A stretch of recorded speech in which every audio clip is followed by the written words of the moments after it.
Hello my dear student, I hope कि आप सभी स्वस्थ होंगे, मस्त होंगे और अच्छे से स्टडी कर रहे होंगे। तो आज हम क्लास 12th की वेरी वेरी इंपॉर्टेंट क्वेश्चन लेके आए हुए हैं मेरे प्यारे दोस्तों। और आप लोग याद रखें कि ऑब्जेक्टिव टाइप क्वेश्चन जो मैंने करवाए थे उसके बाद में बोले थे कि हम वेरी शॉर्ट टाइप क्वेश्चन को करवाएंगे और वेरी लॉन्ग टाइप क्वेश्चन को करवाएंगे। ठीक है मेरे प्यारे दोस्तों, तो आज हम वेरी शॉर्ट टाइप क्वेश्चन को लेकर आए हुए हैं और वेरी लॉन्ग टाइप क्वेश्चन लेके आए हुए हैं। तो आप लोग इतनी अगर कर लीजिएगा तो 12th क्लास में बोर्ड एग्ज़ाम की दृष्टि पर आप लोगों की 95% लाने की कोई नहीं रोक सकता है। कितना नंबर लाने से? 95% नंबर लाने से कोई नहीं रोक सकता है। तो आज मैंने दीर्घ उत्तरी प्रश्न को हल करते हैं। ठीक है, किसको हल करेंगे? दीर्घ उत्तरी प्रश्न को। तो अब हम वीडियो को शुरू करते हैं, ज़्यादा टाइम नहीं देते हुए। तो अब वीडियो को शुरू करते हैं।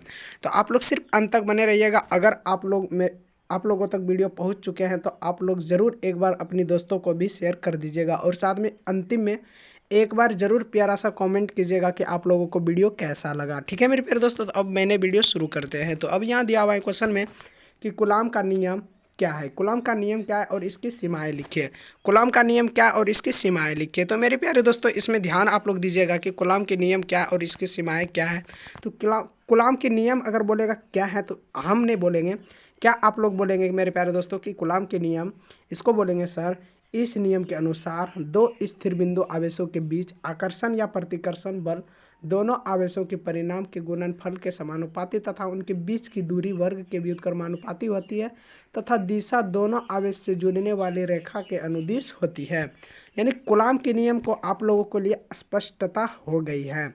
तो आप लोग बोलिएगा कि इस यानी कि कूलाम के नियम इसको बोलेंगे कि इस नियम के अनुसार दो स्थिर बिंदु आवेशों के बीच आकर्षण या प्रतिकर्षण बल दोनों आवेशों का परिणाम के गुणनफल के समानुपाती तथा उनके बीच की दूरी के वर्ग के व्युत्क्रमानुपाती के और दिशा के दोनों आवेशों की से जोड़ने वाले रेखा के अनुदिश होती है। ठीक है मेरे प्यारे दोस्तों, तो जेक बोर्ड में पूछा गया है क्वेश्चन मेरे प्यारे दोस्तों। तो आप लोग सिर्फ अंत तक बने रहिएगा, आप लोगों के लिए 95% कोई नहीं रोक सकता है। तो अब मैंने इसकी सिद्धांत को प्रूव करके दिखाएंगे कि आखिर कैसे हुआ। ठीक है मेरे प्यारे दोस्तों, तो आप लोग इतनी दूर तक समझ गए होंगे। तो इतनी दूर तक अगर समझ गए मेरे प्यारे दोस्तों, तो इसके बाद आप लोग देखिएगा मेरे प्यारे दोस्तों क्या दिया हुआ है। इसमें फिर दिया हुआ है मेरे प्यारे दोस्तों कि app proportional to Q1 Q2 upon Q1 Q2, इसको इक्वेशन मैंने फर्स्ट मान लिए। ठीक है, इक्वेशन क्या मान लिए? फर्स्ट। यहाँ पे वही बोले गए थे मेरे प्यारे दोस्तों, कहाँ पे? यहाँ पे वही चीज़ बोला गया था कि कूलाम के नियम के अनुसार इस नियम की यानी आवेशों के बीच आवेशों के गुणनफल, देखो आवेशों के परिणाम के गुणनफल दिया हुआ है कि नहीं? देखो यहाँ दिया हुआ है आवेशों के परिणाम के गुणनफल के समानुपाती होती है। तो वही ना हम यहाँ पे किए, आवेशों की यानी आवेश जो है आवेशों के परिणाम के गुणनफल हम कर दिए। आवेश app proportional to Q1 Q2, इसको इक्वेशन फर्स्ट मान लिए। ठीक है, उसके बाद बोला गया था कि इनके बीच की दूरी के वर्ग के व्युत्क्रमानुपाती, यानी कि उल्टा होता है, वर्ग की व्युत्क्रमानुपाती होती है। तो वही मैंने यहाँ पे किए थे मेरे प्यारे दोस्तों, एप प्रपोजनल टू 1/r², व्युत्क्रमानुपाती। ठीक है, इसको इक्वेशन सेकेंड मान लिए। क्या मान लिए? Equation second. तो फिर उसके बाद इन दोनों समीकरण को एडिशन करेंगे यानी कि जोड़ेंगे। तो एप प्रपोजनल टू आ जाएंगे।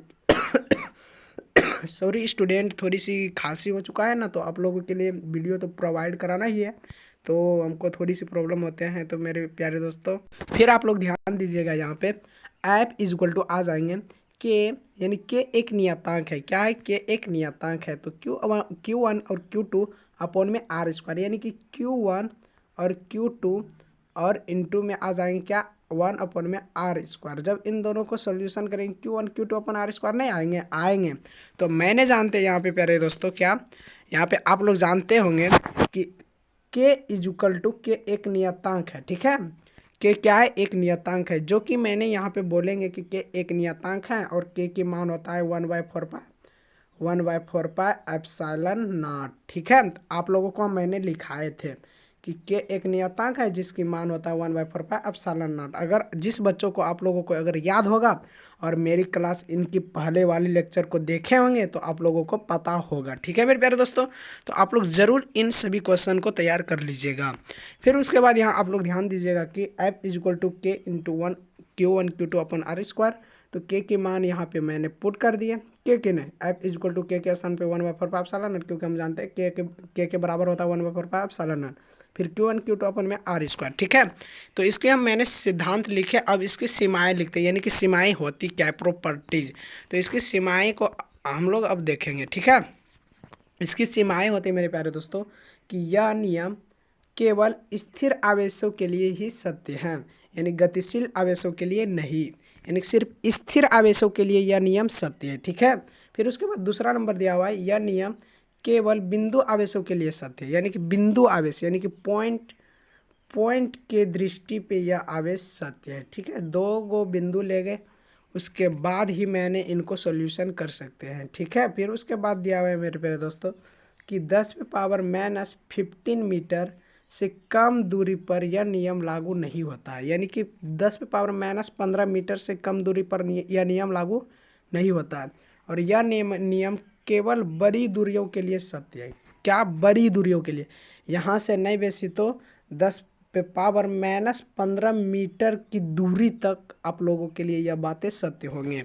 तो आप लोग इतनी दूर तक ज़रूर कर लीजिएगा। और फिर उसके बाद आते हैं नेक्स्ट क्वेश्चन पे। तो उसके बाद क्वेश्चन को देखें तो मेरे प्यारे दोस्तों दूसरा क्वेश्चन दिया हुआ है, क्या यह एक समान विद्युत क्षेत्र में रखे गए विद्युत द्विध्रुव के अनुभव किए गए बल आघूर्ण के लिए यह एक व्यंजक प्राप्त कीजिए। एक समान विद्युत क्षेत्र में रखे गए विद्युत द्विध्रुव द्वारा अनुभव किए गए बल आघूर्ण के लिए व्यंजक क्या, एक समान आप लोगों को लिखा है एक समान विद्युत क्षेत्र के अनुसार से बल आघूर्ण हम मैंने कैसे ज्ञात करते हैं। तो आप लोग अगर नोट्स खोलिएगा तो आप लोगों को इतनी दूर तक पता है कि हाँ सर ने इतनी करवाए थे। ठीक है मेरे प्यारे दोस्तों, तो आप लोग ज़रूर कीजिएगा इतनी काम। अब उसके बाद आते हैं मैंने सोल्यूशन पे। तो मैंने सोल्यूशन के लिए मैंने यहाँ पे एक फिगर भी बना दिए थे और आप लोगों के लिए सब कुछ यानी कि मैंने प्रोवाइड रखते हैं ताकि बच्चों को दिक्कत ना हो। ठीक है, यहाँ पे देखिएगा मेरे प्यारे दोस्तों, यहाँ पे आप लोगों के लिए मैंने एक फिगर भी प्रेजेंटली के जैसा बनवाए थे। फिर उसके बाद यहाँ पे मैंने आंसर भी उसी तरह सटीक आंसर लिखे थे ताकि आप लोगों को दिक्कत ना हो। फिर यहाँ पे अब मैंने वीडियो को दिखाते हैं। तो यहाँ दिया हुआ है मेरे प्यारे दोस्तों कि माना एक समान विद्युत क्षेत्र में ई के विद्युत द्विध्रुव को विद्युत क्षेत्र में थीटा कोण बनाते हुए रखा गया है। तो यह आवेश प्लस क्यू ई तथा माइनस क्यू पर माइनस क्यू ई बल लग रहे हैं। चूँकि ई एक समान है अतः द्विध्रुव पर नेट बल शून्य होता है, यानी कि द्विध्रुव पर नेट बल क्या होता है, शून्य होता है। तो ई फिगर के बारे में मैंने डिटेल से यानी कि इसकी पहले वाली लेक्चर में जब मैंने क्लास ले रहे थे तो उसी क्लास में मैंने बताए थे। तो ये तो रिवाइज क्लास है, आप लोगों के लिए रिवाइज के लिए मैंने इतनी बड़ी आफतें लाए। तो आप लोग ज़रूर रिवाइज कर लीजिए। और जिस स्टूडेंट को इतनी क्वेश्चन याद नहीं हुई है तो क्वेश्चन को ज़रूर रिपीट कीजिएगा, नहीं तो बाद में आप लोगों को परेशानी और दिक्कत आ सकते हैं। ठीक है मेरे प्यारे दोस्तों, अगर 95% लाना है तो मेरे साथ में मेहनत करते रहिए। आप लोगों के लिए मैंने इतनी मेहनत कर दी मेरे प्यारे दोस्तों, एक तो लाइक बनता ही है। तो आप लोग ज़रूर एक बार बेल आइकन को भी प्रेस कर दीजिए और लाइक का भी बटन क्लिक कर दीजिएगा अगर वीडियो पसंद आएंगे। तो अगर वीडियो पसंद नहीं आएंगे तो आप लोग के लिए लाइक के अलावा दूसरा बटन है ही है, वो भी किसका, डिसलाइक की। तो डिसलाइक की भी बटन को क्लिक कर दीजिएगा। ठीक है, फिर उसके बाद दिया हुआ है क्या मेरे प्यारे दोस्तों, टाउ इज इक्वल टू दिया हुआ है कि बल इंटू बलों के बीच की लंबवत दूरी।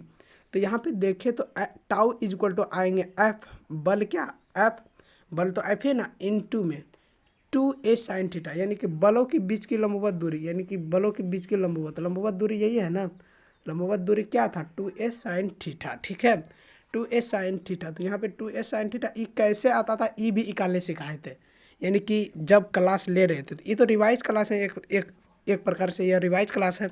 और जब मैंने क्लास लिए थे तो ई 2a sin थीटा कैसे आया, वाट हाउ कैसे आया मैंने ये बताए थे। ठीक है, फिर उसके बाद आप लोग ध्यान दीजिएगा, टाउ इज इक्वल टू आ जाता है पी ई साइन थीटा। तो पी ई साइन थीटा तो टाउ वेक्टर, इसको वेक्टर में चेंज करेंगे तो साइन थीटा तो ऑटोमेटिक हट जाता है। जब वेक्टर में कॉस थीटा कभी हट जाता है, कभी साइन थीटा हट जाते हैं, तो ये नियम।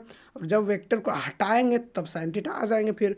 ठीक है मेरे प्यारे दोस्तों, तो अब इसके बाद आते हैं। तो आप लोग इतनी दूर तक तो कन्फ्यूजिंग नहीं ही होंगे। ठीक है, तो आप लोग इतनी दूर तक याद कर लिए होंगे। ठीक है मेरे प्यारे दोस्तों, तो आप लोग पे उम्मीद है कि आप लोग 2026 की बोर्ड एग्जाम में अच्छे करने के लिए योग्य रहेंगे।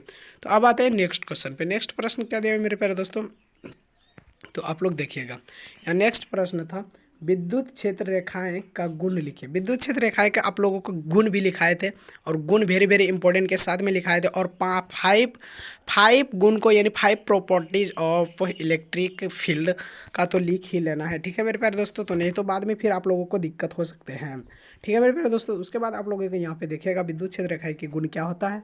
तो विद्युत क्षेत्र रेखाएं धनात्मक आवेश से प्रारंभ होती है। विद्युत क्षेत्र रेखाएं किससे प्रारंभ होती है, धनात्मक यानी कि धनात्मक आवेश से प्रारंभ होती है, और यह रेखाएं ऋणात्मक आवेश पर समाप्त हो जाती है। यानी कि यह धनात्मक से शुरू होता है और ऋण आवेश पे समाप्त हो जाती है। यानी कि 2 पॉइंट ई हो गया, 2 पॉइंट हो गया। फिर 2 क्षेत्र रेखाएं एक दूसरों को कभी नहीं काटती, यानी 2 क्षेत्र रेखाएं, यानी कि मान लीजिए कि आपका पैर एक इधर टानिंग एक उधर टानिंग, क्या आप कोई व्यक्ति, अगर जो भी स्टूडेंट आप लोग देख रहे हैं, क्या आप कभी 2 रास्ते से चल सकते हैं? नहीं। जिधर भी जाइएगा तो एक ही रास्ते को आप लोग करेक्ट कर सकते हैं, दूसरे रास्ते को नहीं। दूसरे रास्ते को करेक्ट करने के लिए तो पहले वो वाला रास्ता घुरिएगा, फिर दूसरा रास्ता घुरिएगा, फिर इसीलिए यहाँ पे बोला गया था कि एक व्यक्ति कभी दूसरी व्यक्ति को यानी कि प्रतिच्छेद नहीं कर सकता, यानी कि एक रेखा कभी दूसरी रेखा को प्रतिच्छेद नहीं कर सकती। डोंट वेरी, ठीक है। फिर उसके बाद आप लोग याद रखिएगा, यदि ऐसा करें तो प्रतिच्छेद बिंदु पर क्षेत्र केवल एक ही दिशा में नहीं होगा, जो निरर्थक है। ठीक है। फिर विद्युत क्षेत्र रेखाएं की संख्या विद्युत क्षेत्र के समानुपाती होती है। विद्युत क्षेत्र रेखाएं की संख्या विद्युत क्षेत्र के समानुपाती होती है। विद्युत क्षेत्र रेखाएं कभी भी बंद लूप नहीं बनाती। बंद लूप यानी कि क्लोज्ड, यानी इलेक्ट्रिक फील्ड कभी भी क्लोज्ड यानी कि बंद लूप नहीं बनाता, नॉट क्लोज। ठीक है, बंद लूप नहीं बनाती है। ठीक है, समझे मेरे प्यारे दोस्तों, यानी कि खुला वक्र बनाता है, यानी कि गोलाई जो होता है ना, खुला एकदम बिल्कुल खुला बनाता है, बंद लूप नहीं, क्लोज्ड सर्कल नहीं बनाता है। ठीक है, तो आप लोग इतने दूर तक समझ गए। अब आते हैं long type question, very long type question के साथ में आप लोगों के मज़े से आप लोग तैयारी किए होंगे तो ये सब बन जाएंगे मेरे प्यारे दोस्तों, क्योंकि मैंने जितनी भी पढ़ाए हैं ना क्लास में, तो आप लोगों के लिए वेरी इंपॉर्टेंट के साथ में मैंने पढ़ाते हैं, और आप लोग के 95% की सपना को मैंने पूरा करवाएंगे, और करना है आप लोगों को। मैंने जितनी मेहनत कर रहे हैं आप लोग भी उतना मेहनत कीजिए। ठीक है मेरे प्यारे दोस्तों, अब आते हैं नेक्स्ट क्वेश्चन पे। तो आते हैं हम दीर्घ उत्तरी प्रश्न को अब हल करने। ठीक है, दीर्घ उत्तरी प्रश्न क्या दिया हुआ है मेरे प्यारे दोस्तों, सबसे पहला क्वेश्चन दिया हुआ है यहाँ पे कि विद्युत द्विध्रुव आघूर्ण को परिभाषित कीजिए। किसको? विद्युत द्विध्रुव आघूर्ण को परिभाषित कीजिए। विद्युत द्विध्रुव को विषुवत यानी निरक्षीय स्थिति पर स्थित बिंदु पर विद्युत क्षेत्र की तीव्रता का व्यंजक प्राप्त कीजिए। तो आप लोगों को निरक्षीय स्थिति भी सिखाए थे और अक्षीय स्थिति भी सिखाए थे। निरक्षीय स्थिति और अक्षीय स्थिति यानी एंड ऑन पोजीशन और एक्सियल पोजीशन भी सिखाए थे, और ब्रॉड साइड ऑन पोजीशन और इक्विलेटरल पोजीशन दोनों सिखाए थे। यानी कि रोड यानी कि इन दोनों पोजीशन को जो हम सिखाए थे, यानी कि मैंने जो सिखाए थे निरक्षीय स्थिति और अक्षीय स्थिति, इन दोनों अगर अक्षीय स्थिति और निरक्षीय स्थिति को आप लोग कर लिए होंगे तो आप लोगों को तो यहाँ पे दिक्कत होंगे नहीं। ठीक है मेरे प्यारे दोस्तों, तो अब आते हैं नेक्स्ट क्वेश्चन। यही क्वेश्चन को अभी मैंने प्रूव्ड करके दिखाएंगे, तो आप लोग तनिक भी टेंशन नहीं लीजिएगा। तो अब मैंने उत्तर को यहाँ ला दिए हैं। ठीक है, तो थोड़ी सी लॉन्ग टाइप क्वेश्चन है ना, तो इसमें 5 नंबर तो सोचो कि आराम से मिल ही जाएंगे आप लोगों को, जितने बच्चे मेरे क्लास कर लिए होंगे तो। ठीक है, तो आप लोग इतनी अभी आप लोग ध्यान दीजिएगा मेरे प्यारे दोस्तों। तो मैंने यहीं से आंसर को अब लिखना शुरू करेंगे। तो यहाँ पे आप लोग ध्यान दीजिएगा कि परिभाषा क्या है, आंसर क्या है। तो इसकी आंसर किसी विद्युत द्विध्रुव के आवेश पर दोनों आवेशों के बीच की गुणनफल को विद्युत द्विध्रुव आघूर्ण कहते हैं। विद्युत द्विध्रुव आघूर्ण क्या था? दोनों आवेशों के बीच के परिणाम के विद्युत कर्मानुपाती के यानी कि बीच के गुणनफल के विद्युत द्विध्रुव आघूर्ण कहते हैं। ठीक है, फिर उसके बाद ये जो फिगर था, इस फिगर के बेस पे मैंने यहाँ पे लिखेंगे, जो कि वहाँ पे आप लोगों को क्लास में ही आप लोगों को लिखा दिए थे। अगर आप लोग लिख लिए होंगे और याद कर लिए होंगे तो आप लोगों को यहाँ पे दिक्कत नहीं होंगे मेरे प्यारे, क्योंकि ऑनलाइन है, आप लोगों को तो मार नहीं सकते हैं। पहले के ज़माने में इतनी मार चलता है ना मेरे प्यारे दोस्तों, आप लोग अगर पढ़ते तो आप लोगों के लिए अभी इतनी सुविधा सरकार कर दिया है कि आप लोग आराम से यहाँ पे पढ़ सकते हैं, यानी कि सोशल मीडिया के ज़रिए आप लोग आराम से रिवाइज कर सकते हैं। ठीक है मेरे प्यारे दोस्तों, और मैंने फ्री ऑफ कॉस्ट आप लोगों को यहाँ पे तैयारी करवा रहे हैं, तो आप लोग कीजिए और मेहनत कीजिए, अच्छे नंबर अच्छे परसेंटेज से आप लोग मार्क्स लाइए। ठीक है मेरे प्यारे दोस्तों, तो यहाँ पे दिया हुआ है मेरे प्यारे दोस्तों, माना एक विद्युत द्विध्रुव जिसकी लंबाई 2L तथा मध्य बिंदु O है, इसकी विषुवत रेखा पर एक बिंदु P है, इस बिंदु पर विद्युत द्विध्रुव के कारण विद्युत क्षेत्र की तीव्रता ज्ञात करनी है। यानी कि इस पे मैंने, यानी ये जो है ना, यही है निरक्षीय स्थिति। क्या है? निरक्षीय स्थिति। बिंदु P जो है ना, निरक्षीय बिंदु P क्या है? निरक्षीय स्थिति है। तो इधर हटेंगे नहीं तो मेरे प्यारे दोस्तों तो थोड़ी सी आप लोग ही परेशानी उठाइएगा। क्या है? निरक्षीय स्थिति। क्या है मेरे प्यारे दोस्तों? निरक्षीय स्थिति। फिर उसके बाद आप लोग याद रखिएगा कि इतनी दूर तक आप लोग समझ गए होंगे, ठीक है। तो आई होप कि आप लोग समझ गए होंगे। तो अब आते हैं नीचे के, इसके बाद स्क्रॉल करते हैं क्या है। तो आप लोग इस फिगर को आप लोग कंट्रोल कर लिए होंगे मेरे प्यारे दोस्तों कि आगे की लेक्चर में जो मैंने सिखाए थे, इस फिगर को आप लोग स्क्रॉल कर लिए होंगे। तो आप लोग समझ गए होंगे मेरे प्यारे दोस्तों कि फिगर में क्या है। अगर आप लोग रिवाइज क्लास नहीं देखें तो आई होप, मैंने यानी कि चाहते हैं कि आप लोग जाके पहले उनको देख लीजिए, तब फिर उसके बाद यहाँ पे आके ये दिखिएगा, ठीक है। फिर मैंने आप लोगों को एकदम बिल्कुल अच्छे से स्क्रॉल करके समझाएं, तो आप लोग ज़रूर जाके एक बार देखिएगा पीछे की वीडियो। यानी कि ये 11वां लेक्चर है, तो आप लोग को थोड़ी सी कठिनाइयाँ होंगी, और रिवाइज क्लास है मेरे प्यारे दोस्तों, तो आप लोग को थोड़ी सी दिक्कत होंगी, ठीक है। तो अब आते हैं अपने लेक्चर पे। तो अपने लेक्चर पे यहाँ पे बोला गया था, यहाँ पे दिया हुआ है कि दोनों आवेश प्लस क्यू और तथा माइनस क्यू के कारण विद्युत क्षेत्र की तीव्रता का परिणाम क्रमशः दिया हुआ। यानी कि विद्युत क्षेत्र की तीव्रता की, यानी कि E1 दिया हुआ है। क्या E1 यहाँ पे दिया हुआ है? क्या दिया हुआ मेरे प्यारे दोस्तों? E1 दिया हुआ था कि 1/4πε0 क्यू अपन में R का स्क्वायर प्लस में L का स्क्वायर। फिर यहाँ पे दिया हुआ था E2 इक्वल टू दिया हुआ था 1/4πε0 क्यू अपन में R का स्क्वायर प्लस L का स्क्वायर, ठीक है। फिर उसके बाद मैंने जानते हैं कि E इक्वल टू क्या आता है मेरे प्यारे दोस्तों? E इक्वल टू क्या आता है? यानी E इक्वल टू आता है E1 प्लस E2, यानी E1 cos theta plus E2 cos theta. Mobile में जगह नहीं है मेरे प्यारे दोस्तों, तो स्क्रॉल करने में थोड़ी सी दिक्कत होती है लैपटॉप में, तो आप लोग थोड़ी सी दिक्कत कर सकते हैं। तो फिर इसके बाद यहाँ देखिएगा कि E1 जो कि बोले E1 इक्वल टू E2 होता है, यानी कि ये दोनों प्रोपोर्शनल होते हैं, यानी कि बराबर होते हैं, यानी कि इक्वल होते हैं, ठीक है। Proportional not proportional to. और फिर यहाँ पे आप लोग याद रखिएगा मेरे प्यारे दोस्तों, तो E equal to 1 E1 cos theta plus में E2 कोस थीटा, ठीक है। तो E इक्वल टू आ जाएंगे 1/4πε0 क्यू अपन में R square plus L square फिर कोस थीटा, फिर प्लस में 1/4πε0 क्यू अपन में R square plus L square कोस थीटा, ठीक है। जैसे मैंने यहाँ पे करेंगे तो इसमें से कुछ कॉमन आएंगे। क्या आएंगे? तो कॉमन। तो आप लोगों को इतने याद होंगे, तो मैंने डायरेक्ट यहाँ पे पुट कर दिए। क्या मेरे प्यारे दोस्तों? यहाँ पे E इक्वल टू आ जाता है 2 इंटू 1/4πε0 क्यू अपन में R square plus L square कोस थीटा, ठीक है। मैंने सूत्र डायरेक्ट लगा दिए। तो आप लोग अगर उधर की वीडियो आप लोग देखे होंगे तो मैंने डायरेक्ट स्क्रॉल करके समझा रहे हैं मेरे प्यारे दोस्तों, क्योंकि मेरे पास अभी टाइम उतनी है नहीं, ठीक है। तो अभी हमको पहले चैप्टर में यानी क्वेश्चन क्लास 12 की मैंने जो चैप्टर शुरू किए हैं, तो पहला चैप्टर में ही अभी अटके हैं और पूरी मार्च खत्म होने जा रहे हैं। तो फिर अप्रैल में आएंगे तो दूसरी चैप्टर इस तरह पढ़ाएंगे, तो आप लोग फिजिक्स केमिस्ट्री मैथ्स तीनों चैप्टर तो करा नहीं सकते हैं, तीनों सब्जेक्ट। तो मैंने चाहते हैं कि जल्दी जल्दी आप लोगों को करा के आप लोगों को अच्छी स्क्रॉल नंबर से पास करवाए, ठीक है। 95% की चांस है, और रामप्रीत स्टडी सेंटर की बैच वाले स्टूडेंट ज़रूर लाते हैं और लाएंगे भी, ठीक है।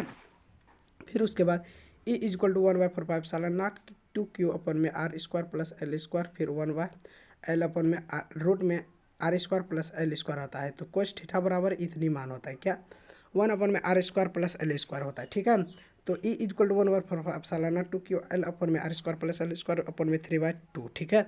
इसको हम कर सकते हैं 2QL जो है ना, 2QL यानी कि 2P भी बोल सकते हैं इनको, ठीक है। तो इसमें स्क्रॉल करने की कोई ज़रूरत नहीं है। फिर आप लोग ध्यान दीजिएगा इसमें प्यारे दोस्तों कि इतने दूर तक तो स्क्रॉल आप लोग कर लिए होंगे, तो इतनी दूर तक आप लोग समझ गए होंगे, ठीक है।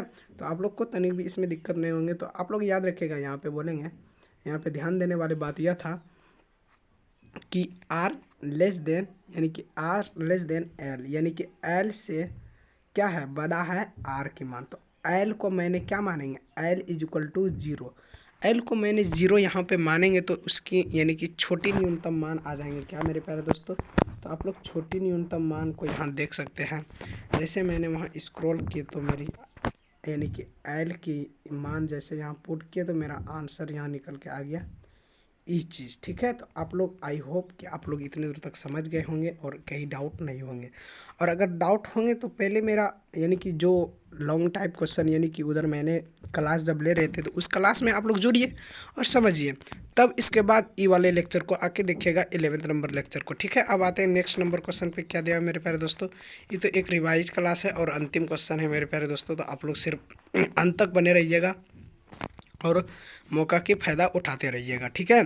फिर यहाँ पे दिया हुआ स्थिर विद्युत की में गॉस का नियम लिखिए। इस नियम का उपयोग करके एक समान रूप से आवेश अनंत समतल शीट के कारण विद्युत क्षेत्र के लिए व्यंजक प्राप्त कीजिए। यानी कि स्थिर विद्युत की में गॉस का नियम लिखिए और इस नियम का उपयोग करके एक समान रूप से आवेश अनंत समतल शीट के कारण विद्युत क्षेत्र के लिए एक व्यंजक प्राप्त कीजिए, ठीक है।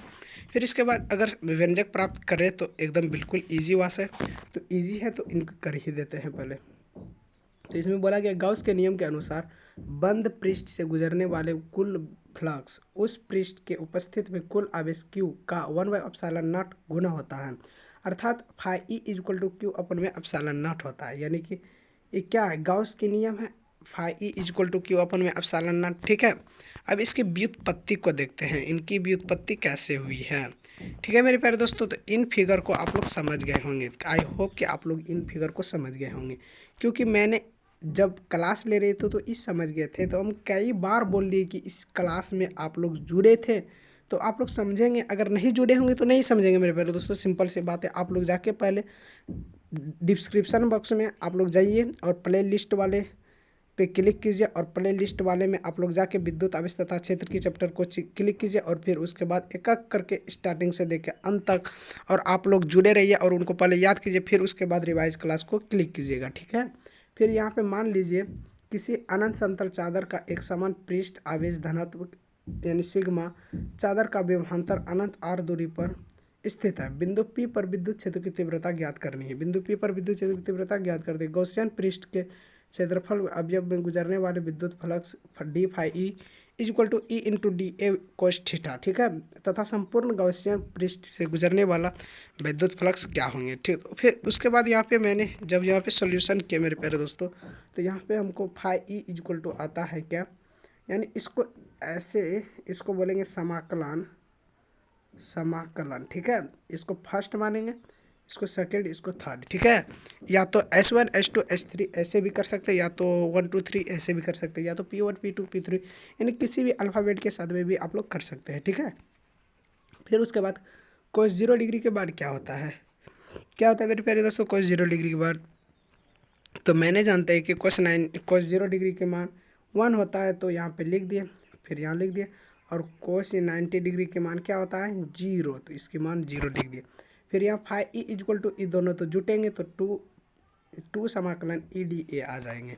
तो क्यू अपन में यानी कि फाई ई का मान कितना था, वो क्यू अपन में एप्सिलॉन 2 समाकलन ई डी ए आ जाएंगे, ई डी ए आएंगे कि नहीं। फिर उसके बाद यहाँ पे करेंगे सिग्मा इक्वल टू क्यू अपन में ए आता था, क्यू अपन में ए आता था कि नहीं, तो मैंने क्यू इक्वल टू मान निकाल लेंगे सिग्मा ए, तो क्यू के स्थान पे सिग्मा ए रख देंगे और यहाँ आ जाएंगे sigma A upon epsilon 2 a integration D A. तो फिर आ जाएंगे ई इक्वल टू क्या आ जाएंगे, ई इक्वल टू आ जाएंगे सिग्मा अपन में 2 एप्सिलॉन नॉट आ जाएंगे। तो आई होप कि आप लोग इतने दूर तक समझ गए होंगे। तो और आप लोगों को अगर वीडियो पसंद आए होंगे तो लाइक सब्सक्राइब जरूर करना और दोस्तों को भी शेयर करना, ठीक है मेरे प्यारे दोस्तों। तो आप लोग इतनी दूर तक समझ गए होंगे, तो मैंने चाहते हैं कि क्लास 12 की तैयारी करने के लिए आप लोग इस चैनल को सब्सक्राइब करिए। अगर आप लोगों को वीडियो पसंद आए होंगे तो लाइक सब्सक्राइब जरूर करना और दोस्तों को भी शेयर करना। और एक अंतिम में आप लोग प्यारा सा कमेंट जरूर कीजिएगा कि वीडियो कैसा लगा, ठीक है। और आप लोग इतनी, अगर आप लोगों को क्लास PDF नोट लेना है तो 6204915850 इस नंबर पे कांटेक्ट कीजिए और बोलिए कि सर हमको क्लास 12 की फिजिक्स केमिस्ट्री मैथ इस तीनों सब्जेक्ट में अगर आप लोगों को PDF चाहिए तो मैंने PDF आप लोगों को प्रोवाइड करा देंगे। तो इस नंबर पे आप लोग कॉल कीजिए और बड़े आसान तरीक़ा से आप लोग पास कीजिए क्लास 12 की साइंस, ठीक है मेरे प्यारे दोस्तों। तो आई होप आप लोग समझ गए होंगे। तो आज के लिए इतना ही, जय हिंद।